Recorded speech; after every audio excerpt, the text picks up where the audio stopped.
Gravação iniciada, bom dia, boa tarde, boa noite. Sejam bem-vindos e bem-vindas a mais um encontro síncrono da nossa turma, aqui de Belo Jardim, do curso Fundamentos das Plataformas de Sensoriamento Inteligente, oferecido aí pelo Virtus CC, né, que é o Centro de Competência em Embrapi, em hardware inteligente para a indústria. Meu nome é André Barbosa, né? Atualmente sou professor aqui da Unidade Acadêmica de Belo Jardim, da UFRPE. Então, sejam bem-vindos e bem-vindas aí novamente, tá certo? Hoje a gente vai continuar, né? Onde a nossa aula foca em resolução, né? Em resumo, né? E resolução dos quizzes e comentários também das questões relativas aí ao módulo 4, que fala de infraestrutura de aplicações de hardware inteligente para a indústria.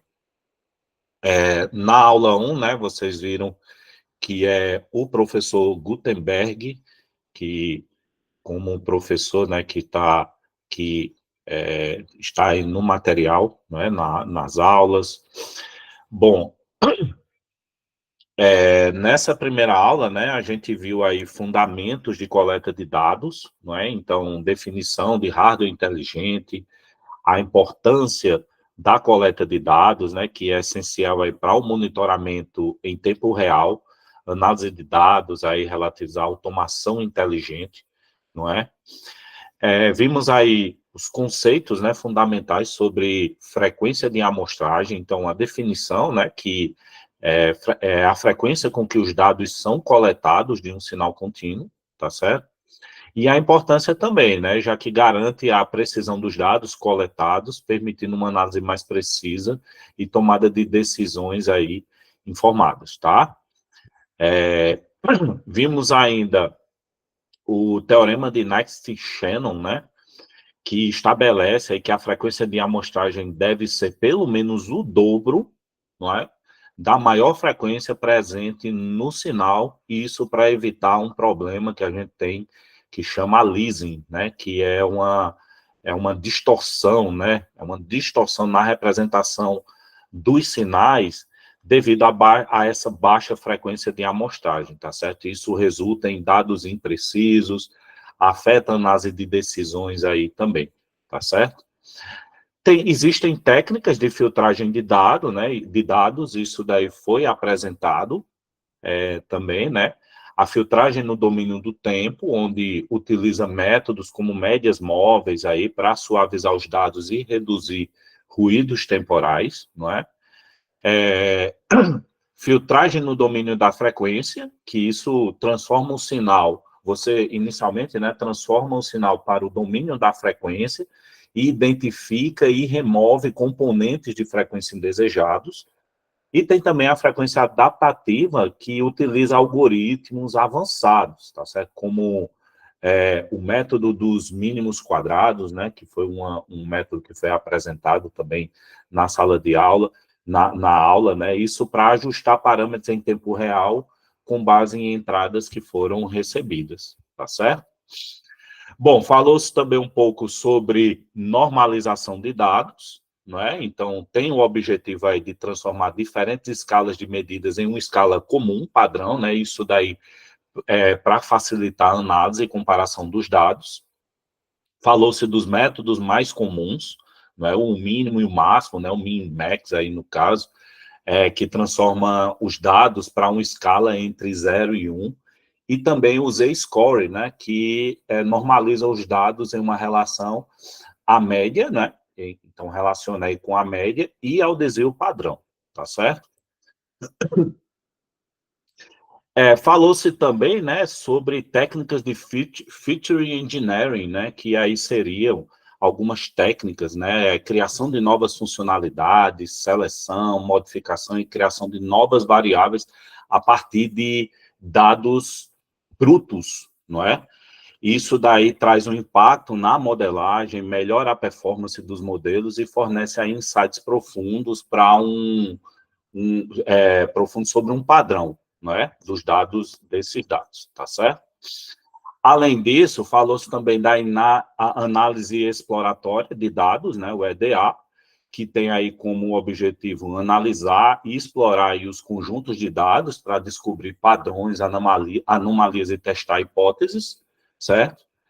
E ferramentas de visualização de dados, né? Então, falou-se aí sobre algumas das ferramentas que podem ser utilizadas para visualização de dados. Por exemplo, né, o Power BI, né, o Power BI aí, que é uma ferramenta da Microsoft, é muito utilizada aqui, por exemplo, no Grupo Moura, daqui de Belo Jardim, né, entre outros aí, tá certo? E aí, trouxemos foi trazido aí, né, um exemplo prático de monitoramento de temperatura, que foi realizada uma avaliação no consumo de energia em equipamentos ao longo do dia, e aí a ideia era identificar anomalias com consumo elevado em horários não comerciais, e aí possibilitando também ações corretivas, tá certo? Bom, esse foi um resumo, não é, dessa primeira aula, falando aí sobre os fundamentos de coleta de dados, e aí a gente pode agora trabalhar os quizzes, né? Nesse módulo, nós temos apenas 3 quizzes, né? E aí eu acredito que vai ser mais rápido também, tá bom? Nessa primeira questão, né, relativa aí ao quiz 1, qual das seguintes opções descreve completamente um hardware inteligente, né? Isso daí pode ser visto em sala de aula, não é? E aí ele fala, um dispositivo capaz de coletar, processar e agir sobre os dados, mas sem conectividade. Bom, a conectividade é algo realmente fundamental para um hardware inteligente, né? Isso daí para enviar os dados, né, para que possam aí ser analisados futuramente, né? Então, a letra A está incorreta. A letra B, um dispositivo equipado com sensores e conectividade, capaz de coletar, processar e agir sobre dados em tempo real. Bom, essa é a informação mais completa, né? Então, seria essa a alternativa correta, né? Um hardware inteligente, ele vai ter sensores, conectividade e vai agir aí sobre dados em tempo real, tá bom? Aí a letra C, né? Ficou um errinho aqui, B, né? Mas a letra C, um dispositivo que processa dados, mas não pode coletá-los, bom, está incorreto, né? Porque a capacidade de coletar dados é essencial, né? Para um hardware inteligente. E a letra B, D, um dispositivo conectado à internet, mas sem capacidade de agir sobre dados. Então, o hardware inteligente também deve agir sobre os dados coletados. Então, resposta correta, essa primeira letra B aqui, tá certo? Aqui foi um errinho, desculpa aí, pessoal. Bom, questão 2, né? Nessa questão está dizendo o seguinte, por que é importante entender o conceito de frequência de amostragem? Letra A, para coletar dados suficientes para uma análise precisa e tomar decisões informadas. Eu falei isso, né? Isso no resumo, tá? Então, essa é exatamente a resposta correta. Letra B, para limitar o volume de dados coletados? Não, né? A frequência de amostragem não visa limitar o volume de dados, mas garantir a qualidade, tá bom? A letra C, para otimizar a eficiência de armazenamento, bom, a otimização do armazenamento é uma consideração, né? Ela pode ser considerada, mas não é o objetivo principal, tá bom? Para entender se é o conceito de frequência de amostragem. Letra D, para não coletar dados desnecessários. Bom, a frequência de amostragem correta ajuda, claro, né, a coletar os dados necessários, mas essa daí não é a única razão. Tá bom? Então, a resposta correta, letra A, coletar dados suficientes para análise precisa e tomar decisões informadas. Letra A. Questão 3. Qual é o impacto de uma frequência de amostragem inadequada, né? A gente viu lá, né, inclusive eu falei isso no resumo, que o impacto, né, da escolha de uma frequência de amostragem inadequada é a ocorrência de aliasing, né? Ou seja, a letra B aí, distorcendo a representação dos sinais, né? Então, a frequência inadequada pode causar o aliasing, né? E isso daí acaba resultando em dados distorcidos, tá bom? Então, resposta correta, letra B. Aumento dos custos operacionais, assim, embora, né, pode aumentar aí, pode aumentar os custos, né, mas a principal preocupação é com relação à precisão dos dados, tá bom? Letra C, redução da capacidade de conectividade dos dispositivos. Bom, a conectividade não é diretamente afetada pela frequência de amostragem, tá certo? Então, estaria incorreto aí a letra C. E a letra D, desempenho reduzido do hardware inteligente. Bom, o desempenho pode ser afetado, né? Mas não é o efeito principal, né, com relação aí à frequência de amostragem. O efeito principal da má escolha, né, da escolha inadequada, é a distorção dos dados, tá bom? Então, resposta correta, letra B. Questão 4, pede aí, né, para explicar, né, ou pergunta, né, o que é o teorema de Nernst-Shannon, né? Letra A, uma regra para definir o número de bits necessários para representar um sinal digital. Bom, o teorema não define número de bits, mas a frequência de amostragem, tá bom? Letra B, uma técnica para reduzir o ruído em sinais digitais. O teorema não tem foco em redução de ruído, tá? É com relação à frequência de amostragem. Letra C, uma regra que estabelece que a frequência de amostragem deve ser pelo menos o dobro da maior frequência do sinal. Bom, então essa é a questão, o item correto, né? Onde esse teorema estabelece que essa é a frequência de amostragem adequada para evitar aliasing, tá bom? Letra D, porque está incorreto? Um método de quantização para limitar os valores de sinal. Então, assim, o teorema não é um método de quantização, mas é uma regra para escolha aí, no caso da frequência de amostragem, tá bom?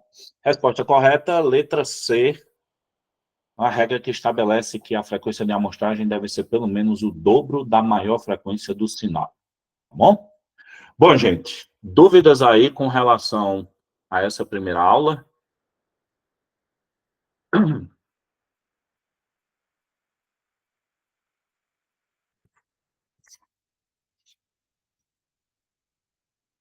Quem tiver dúvidas, se manifeste.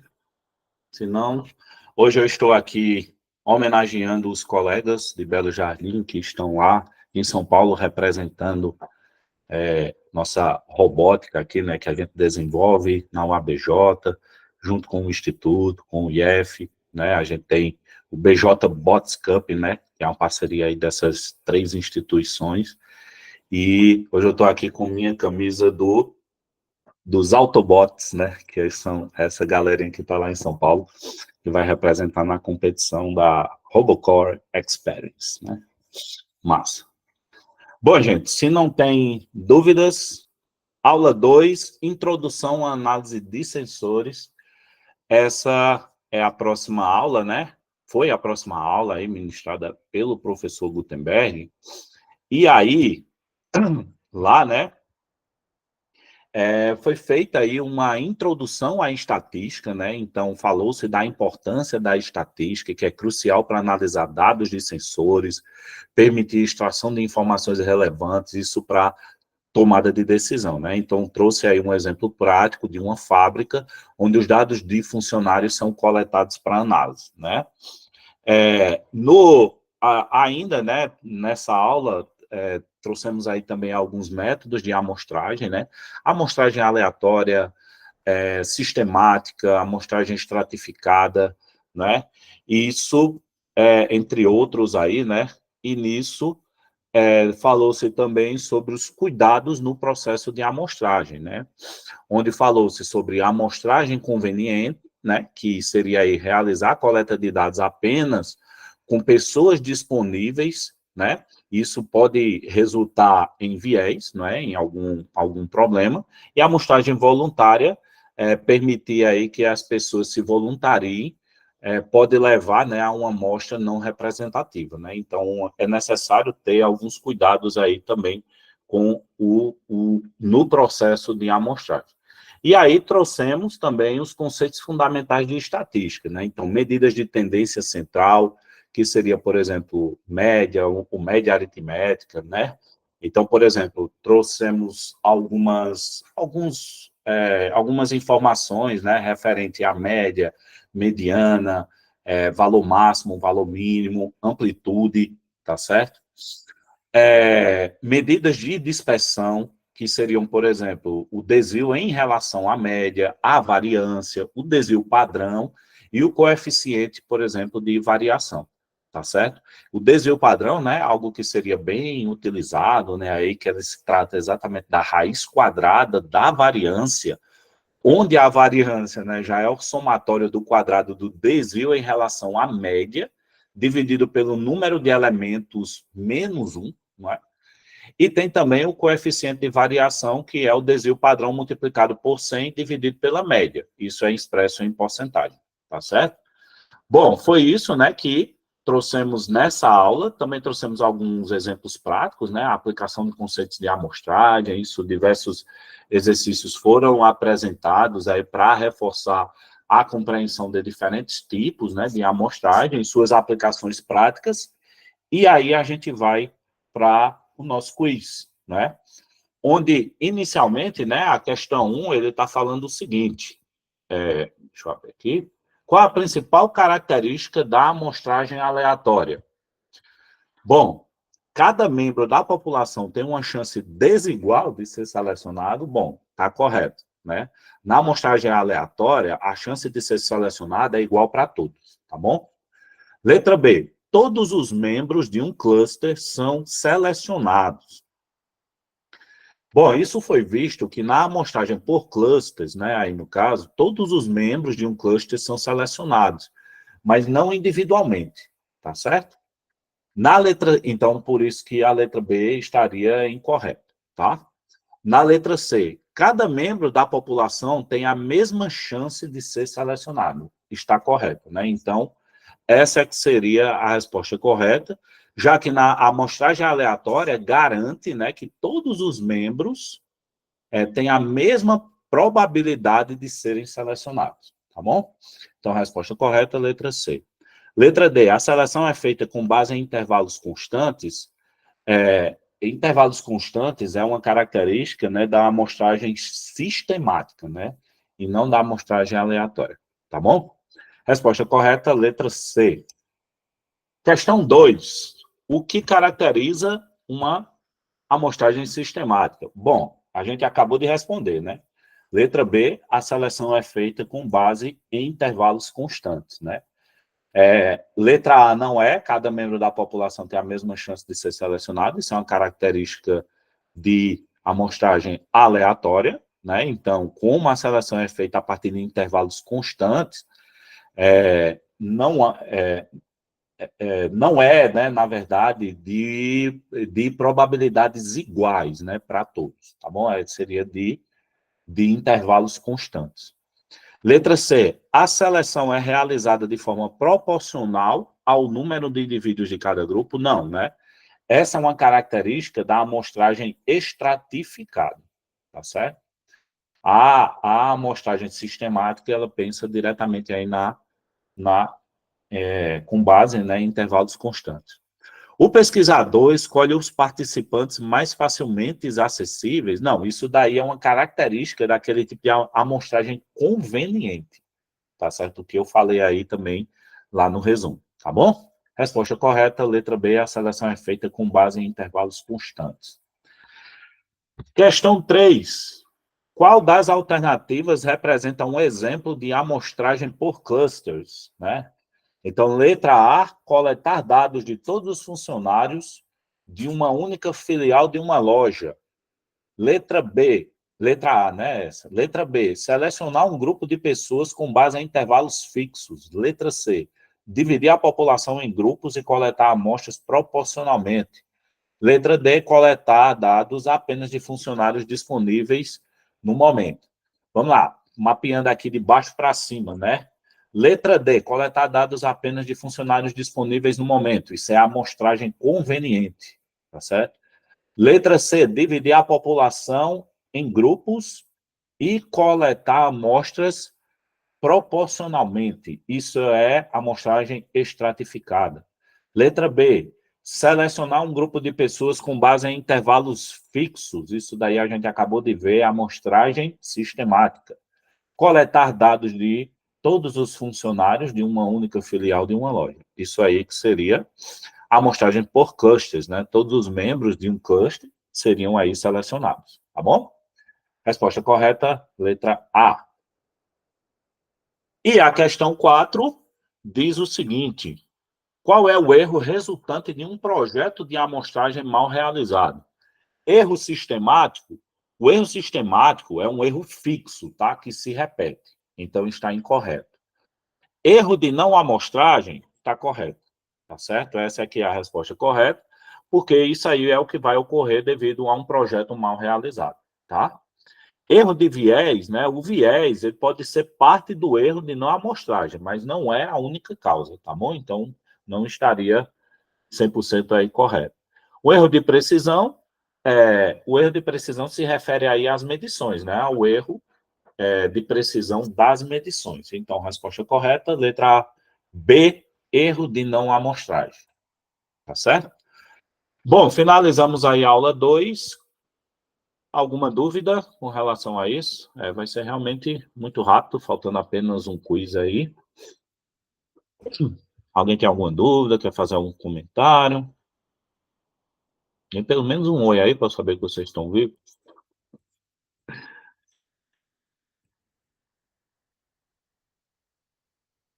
Beleza, Fábio?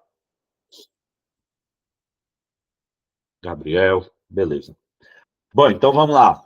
Aula 3, processamento, armazenamento e visualização de dados. Bom, nessa aula, né, trouxemos aí um pouco sobre o papel do pré-processamento aí de dados, né, que isso vai implicar em redução de ruído, limpeza e normalização, né, onde isso daí remoção, né, de dados inconsistentes, ausentes, né, e a garantia na uniformidade, né, nas escalas de medida, tá certo? O feature engineering, né, que seria aí a seleção, modificação e criação de novas variáveis, né, para melhorar a relevância, a interpretabilidade, né, ou seja, a interpretação dos dados para análises subsequentes. E aí a importância também estratégica, né, que aumenta significativamente a qualidade e a eficiência das análises de dados, né, conduzindo aí a insights mais precisos, tá bom? Foi apresentado também algumas técnicas de filtragem do sinal, como, por exemplo, filtragem no domínio do tempo, foi o que eu comentei, né, lá no início, filtros no domínio da frequência, técnicas avançadas, filtros digitais no hardware, filtros adaptativos, né? Esses filtros adaptativos se ajustam aí aos parâmetros em tempo real, respondendo a mudanças no ambiente e na natureza do sinal. Os filtros digital no hardware, né? Faz a integração de filtros para reduzir, né? Aí, no caso, os ruídos, distorções, antes da transmissão ou do armazenamento, tá? Melhorando aí a qualidade do sinal. Algumas técnicas avançadas, né? Algoritmos de aprendizado de máquina, processamento de sinal adaptativo, isso, no caso, para detectar e mitigar alguns ruídos, né? Isso de uma forma dinâmica e eficaz, e outras técnicas aí, tá? Então, falou-se bastante nisso daí. Técnicas de normalização, né? Onde o objetivo da normalização era transformar diferentes escalas de medidas para uma escala comum, isso para facilitar a comparação dos dados, tá certo? E aí também falou-se de outras técnicas, né, como a aplicação de machine learning, né, aquela Z-score, e o que precisa fazer, não é o que precisa ser feito para normalizar, tá? Como compreender o contexto e a natureza dos dados, isso para escolher o método mais apropriado, tá bom? Evitando aí, no caso, distorções, tá certo? Falou-se sobre o feature engineering, né, aí no caso, que seria usar os conhecimentos de domínio para extrair features, né, dos dados, de dados brutos aí no caso, tá certo? Tornando os algoritmos de machine learning mais eficientes, mais eficazes aí no caso, tá certo? Então, trouxemos aí também exemplos de técnicas estratégicas, o impacto na modelagem, tá certo? Identificação de valores ausentes, entre outros elementos aí que permitem, né? Isso daí. E a redução de dimensionalidade, dimensionalidade, né? Que seria definição e objetivos aí, né? Os objetivos, né, disso seriam reduzir o número de variáveis aleatórias sob consideração, isso para simplificar o modelo, né? Facilitando a visualização. Então, foram apresentadas aí algumas técnicas comuns, foram apresentados o PCA, o LDA, né, entre outros aí. E isso traz diversos benefícios para a análise de dados, né, como a melhor eficiência computacional, reduz o ruído, a redundância, realça as estruturas aí, né, que estariam subjacentes aos dados, tá? Além disso, ainda trouxe a análise exploratória de dados, né, o EDA, tá certo? Que seria explorar e analisar dados e conjuntos de dados, né, para descobrir padrões, anomalia, testar hipóteses, né, isso verificar suposições, isso com a ajuda, né, de estatísticas resumidas e representações gráficas, tá certo? Algumas técnicas que são utilizadas, como estatísticas descritivas, visualização de dados como histogramas, né, gráficos de dispersão, análise de correlação, e também trouxemos aí a importância dessa análise, né, para projetos de hardware, tá certo? Ainda, né, foram colocadas algumas ferramentas, né, de visualização de dados, né?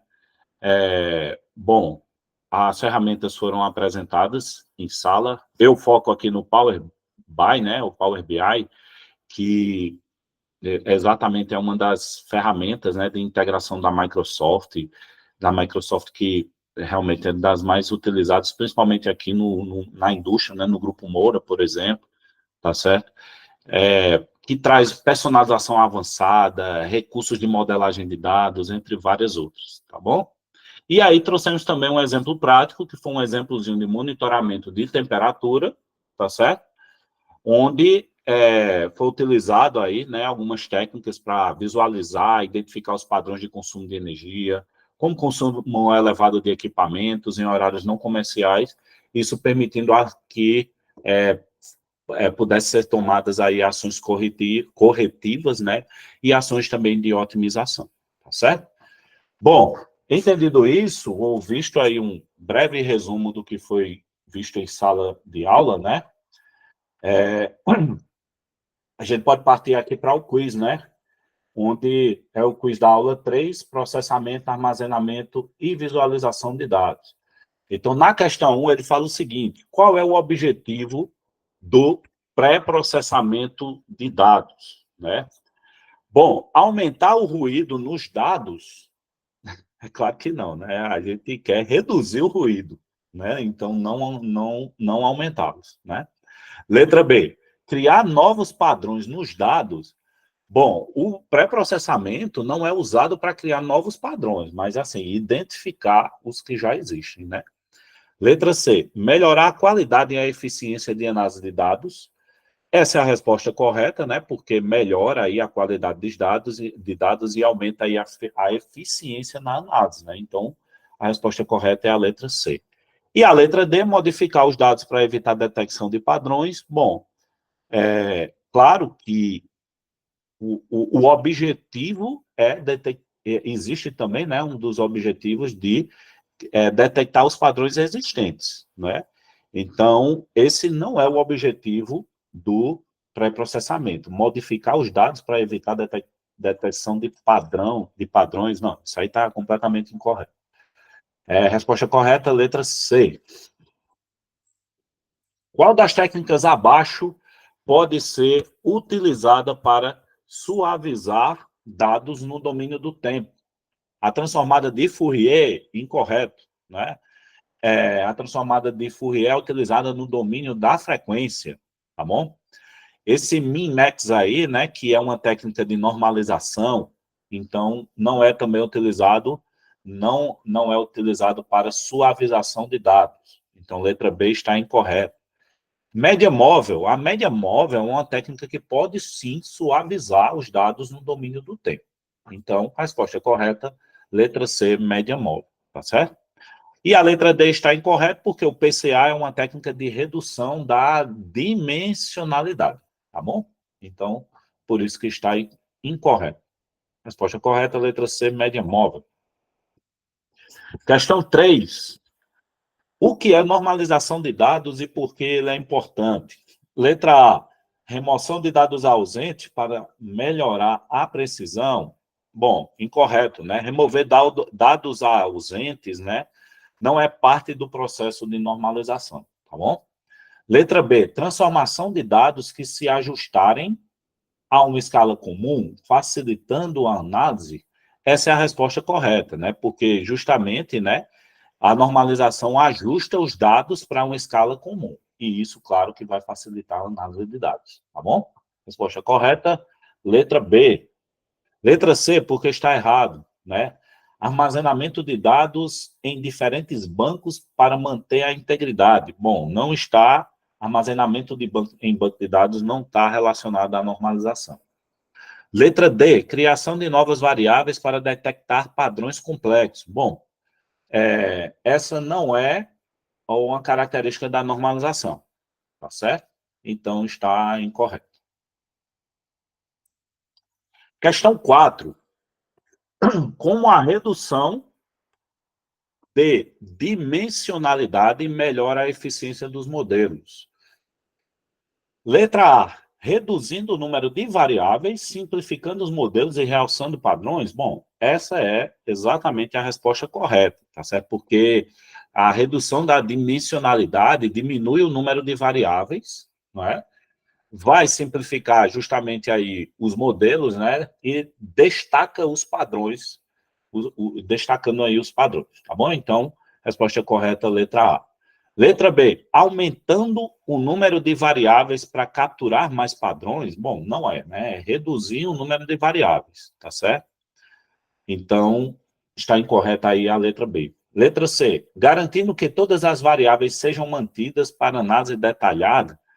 Bom, nem todas as variáveis precisam ser mantidas, né? Pois algumas podem ser irrelevantes, por ter dados aí irrelevantes, né? Ou redundantes, ou repetidos, né? Aí também. E aí a letra C está incorreta por conta disso, tá? Letra D, removendo todas as variáveis com ruído. Então, assim, nem todas as variáveis com ruído precisam ser removidas, tá certo? Porque a análise utilizada pode ser corrigida. Aliás, pode corrigir essas variáveis, os valores aí referentes a essas variáveis, tá? Então, resposta correta, letra A, reduzindo o número de variáveis, simplificando os modelos e realçando os padrões. Tá bom? Bom, é isso. A gente fez aí a nossa aula em 34 minutos, tá certo? Como eu disse, eram apenas 3 quiz aí para essa aula, né? Finalizamos aí. Se vocês tiverem alguma dúvida, podem ficar à vontade, tá bom? Se não, hoje é o prazo, não é? Para o módulo 3, tá certo? Então, hoje, dia 10, né? Lembram que eu falei que cada 10 dias, né? Aí para a finalização dos módulos. A gente quase bateu aquela meta, né? De dobrar aquele valor de finalização, né? Estamos com 56 finalizados, né? A gente precisava eram 32, 64, né? Então, seriam 8 a mais aí para finalizar, a gente consegue, tá certo? Para a gente dobrar aquela meta, mas eu quero que 100% estejam finalizados, tá bom? Alguma dúvida aí, pessoal?